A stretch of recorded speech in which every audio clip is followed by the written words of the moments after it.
Greetings and welcome back to Room 303 and AP English and our study of Jacobus's World of Ideas. This is lecture number 13. We're going to be introducing you now to unit part number 3, which is entitled Wealth. The essays, there are 4 essays within this unit. We're going to look at a part of Adam Smith's Wealth of Nations, a text that I've already lectured in the Harvard Classics for you. We're going to look at Marx's Communist Manifesto, one of the classic texts of the 20th century and now 21st century.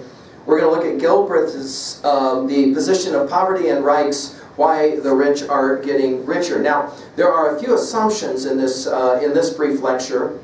One is that you've been with us at LearnStrong.net for our previous lectures, 1 through 12. We had the lectures over the section called Government, Lao Tzu's Tao Te Ching, Machiavelli's Prince, Rousseau's Social Contracts, and Jefferson's Declaration of Independence, and then finally an essay on art and view of totalitarianism. Then we had Unit 2 on justice, and there we were working with Douglas's narrative, Thoreau's civil disobedience, Martin Luther King Jr.'s letter from a Birmingham jail, and finally Beauvoir's second sex. Now that we finish our study of both government and justice, we turn now to the topic of wealth. And we're going to go back to the same approach that we took for introductions of the previous 2. Beginning with the great Mortimer Adler's Centopicon. This is how he introduces the topic of wealth. If the only questions about wealth concern the means of getting and keeping it, the causes of its increase and decrease, the idea of wealth would be confined to economics. The end of the medical art is health, writes Aristotle in the Ethics, and that of economics, wealth. But as the Ethics indicates, the moralist and the statesman are also concerned with health and wealth, not simply as things to get and keep, but in relation to all other goods and as constituents of the good life and the good society. What is regarded as the end in economics may be only a means in ethics and politics, in which case Aristotle suggests the latter sciences subordinate economics, even as politics subordinates military strategy, and military strategy the making and use of armaments. He continues, the discussion of riches in the tradition of the great books exhibits these 2 ways of considering wealth. The Bible, the poets, historians, and philosophers deal with wealth as a factor in the life of men and societies. They scrutinize the desire for wealth or the love of money in relation to sin and virtue. They raise questions of justice concerning the distribution of wealth, the rights of property, the fairness in exchange, in buying and selling, borrowing and lending, and in compensating the laborer. They describe the effect of poverty and prosperity or opulence upon states, and describe the attitude which individual men as well as societies would take toward wealth and poverty. Throughout, it seems to be assumed that wealth is merely a means, however important or indispensable. Though wealth may also be viewed as an end when the problem is one of how to acquire, produce, or increase it, the fact that when possessed it should be treated as a means leads the moralist to condemn not only the miser, the hoarder, or the man who devotes his whole life to making money, but also to those who elevate wealth into a sort of end which justifies any means that can advance its pursuit.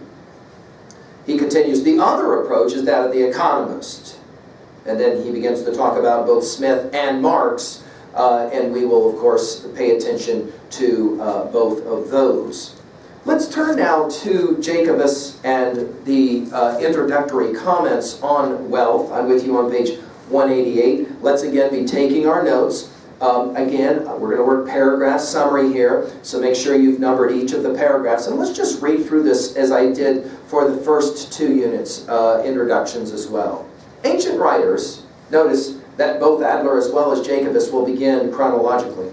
Ancient writers talk about wealth in terms of a surplus of necessary or desirable goods and products. After the invention of coins, which historians attribute to the Lydians, whose civilization flourished in the eastern Mediterranean region from 800 to 200 BCE, wealth also became associated with money. However, the relationship of wealth to money has long been debated. According to Aristotle, notice Jacobus, just like Adler, we'll begin with Aristotle. According to Aristotle, people misunderstand wealth when they think of it as only a quantity of coin. For him, money was useful primarily as a means of representing and purchasing goods, but was not sustaining in and of itself. So for example, you can spend $100 on food, but you can't eat $100. I mean, I guess you could, but it's not going to give you any kind of nutritional sustenance, if you get my drift. To continue, paragraph 2. Writers such as Aristotle have argued that wealth benefits the state by ensuring stability, growth, security, cultural innovations, and that it benefits the individual by providing leisure time, mobility, and luxury. Most societies, however, have struggled with the problems caused by unequal distribution of wealth, either among individuals or between citizens and the state. The Spartan leader, Lycurgus, is said to have tackled the problem in the 9th century BC by convincing the inhabitants of the Greek city-state of Sparta that they needed to redistribute their wealth. Land and household goods were redistributed among the citizens, and Lycurgus was hailed as a hero. However, Lycurgus' model has not been the norm in subsequent civilizations, and questions about the nature of wealth and its role in distribution in society have persisted. No question, we continue today with the same debate. The selections in this section present ideas on wealth from a variety of perspectives. Adam Smith reviews the relationship between wealth and money while examining 18th century mercantile practices. Karl Marx expounds on what he feels are the corrosive effects of excessive wealth on the individual and on the problems caused by unequal distribution of wealth between laborers and business owners. John Kenneth Galbraith and Robert B. Reich further investigate the problems that an unequal distribution of wealth poses for society as a whole.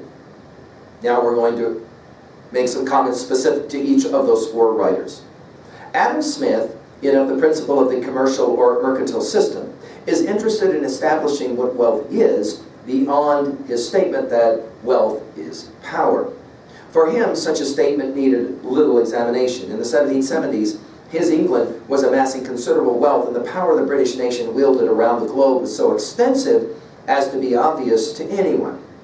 But it was not as obvious in his time as it is in ours that money, rather than cattle or corn, was the appropriate measure of wealth. His view is that money, like other things, is a commodity whose value fluctuates. Therefore, his position fluctuates slightly when he tries to establish the measure of wealth. Smith emphasizes foreign trade to an extent that was novel in its own time. The late 18th century saw countries reaping fortunes from the expansion of trade and exploration. The wealth of exploring and seafaring nations such as Spain and Portugal rose immensely as a result of discoveries of gold and silver in the Americas. We're altogether familiar with the opportunistic and horror-filled stories, as well as, of course, the amassing of tremendous fortunes. But England, Holland, and other mercantile traders reaped even greater fortunes by establishing commercial empires that lasted after the American mines were relatively depleted. Smith's focus is on the commercial nature of England's economy, the implications for sustained wealth. His forward-looking emphasis on foreign trade reveals him to be a modern thinker describing how capitalist nations function in international trade. Pause for a moment, jot down at least 3 things then already you're being introduced to for Adam Smith. Obviously we're going to come to that reading in a bit. Let's turn now to Marx.